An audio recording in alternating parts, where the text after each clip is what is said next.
২-৫ November অর্থাৎ সোমবার বান্ধবী অর্পিতার জামিনের পরই জেলে যেন একেবারেই মন টিকছে না পার্থর। অর্পিতার জামিনের পরের দিনই ১০০ লাখ টাকার ব্যক্তিগত বন্ডে ইডির মামলা থেকে নিস্তার পেয়েছেন নিযোগ দুর্নীতি কাণ্ডে গ্রেপ্তার হওয়া হুগলি জেলা পরিষদের তৃণমূল কর্মাধ্যক্ষ শান্তনু বন্দ্যোপাধ্যায়। ফলত পরিচিতদের জামিনের পরেও কেন তাকে জেলে আটকে রাখা হয়েছে এই প্রশ্নেই প্রহর গুনছেন প্রাক্তন শিক্ষামন্ত্রী। এরই মধ্যে শোনা যাচ্ছে পার্থ চট্টোপাধ্যায় প্রসঙ্গে সুপ্রিম কোর্টের প্রশ্নবাণে বিদ্ধ হয়েছেন ইডি আধিকারিকরা। সূত্রের খবর, আজ অর্থাৎ ২-৭ নভেম্বর বুধবার রাজ্যের শিক্ষক নিযোগ দুর্নীতি মামলার শুনানি ছিল সুপ্রিম কোর্টে।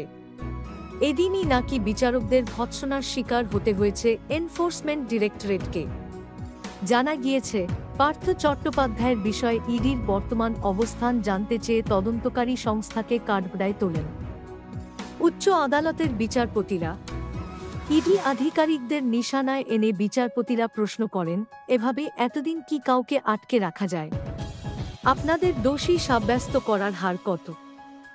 এনফোর্সমেন্ট ডিরেক্টরেটের সাফল্যের হার জানতে চেয়ে বিচারক মণ্ডলীর বক্তব্য, আপনাদের সাফল্যের হার খুবই খারাপ।